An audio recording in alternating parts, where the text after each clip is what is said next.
Normal delivery तो हो गई है, पर डिलीवरी के बाद हमारे टाँकों का ख्याल कैसे रखें।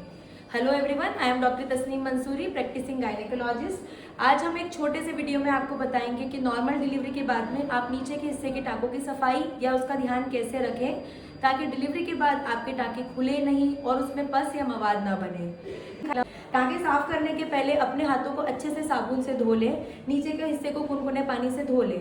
उसके बाद में इस तरह से जो बीटाडीन सॉल्यूशन आता है वो आप रुई पे या कॉटन पे लेना है, उसको अपनी उंगली की तरफ ऐसे फेरना है और ये जो पोवोडिन जो ये बीटाडीन का सॉल्यूशन होता है उसको अपनी उंगली पे इस तरह से कॉटन पे लगाना है।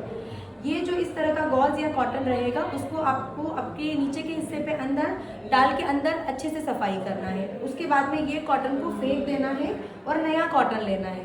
नए कॉटन पे बीटाडीन लगा के उसको बाहर के हिस्से को पोंछना है। ये पोंछने के बाद में इस तरह से पोवोडिन आयोडीन का जो ऑइंटमेंट या ट्यूब अवेलेबल होता है उसको आपको अंदर और बाहर दोनों के हिस्से पे लगाना है। इस तरह से आपको दिन में 2 से 3 बार आपके टाँकों की सफाई करनी है और हर बार जितनी भी बार आप वॉशरूम जाते हैं आपको कुनकुने पानी से आपके निचले हिस्से को धोना है। दर्द की वजह से अगर आप टाँके साफ नहीं कर पा रहे तो आपको आपके रिश्तेदार की मदद लेना है। इससे ज़्यादा इम्पॉर्टेंट हमारा न्यूट्रिशन भी है। आपको खाने में एक तो प्रोटीन रिच डाइट लेनी है, जिसमें अगर आप वेजिटेरियन है तो आप पनीर हो गए, सोया बड़ी हो गया, राजमा हो गया, चना हो गया, साथ ही अंकुरित दालें, अंकुरित अनाज का सेवन कर सकते हैं, ड्राई फ्रूट्स आप ले सकते हैं। प्रोटीन और विटामिन सी टाँकों की हीलिंग के लिए बहुत इंपॉर्टेंट है। थर्ड इंपॉर्टेंट पॉइंट होता है आपका पोस्चर। पोस्चर मतलब आपको कैसे बैठना है टाँके लगने के बाद में।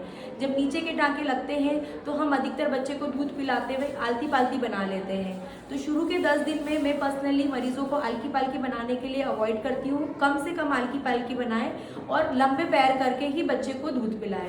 का इम्पॉर्टेंट पॉइंट है आपका स्टूल, मतलब आपको लैट्रिन कैसे आ रहा है।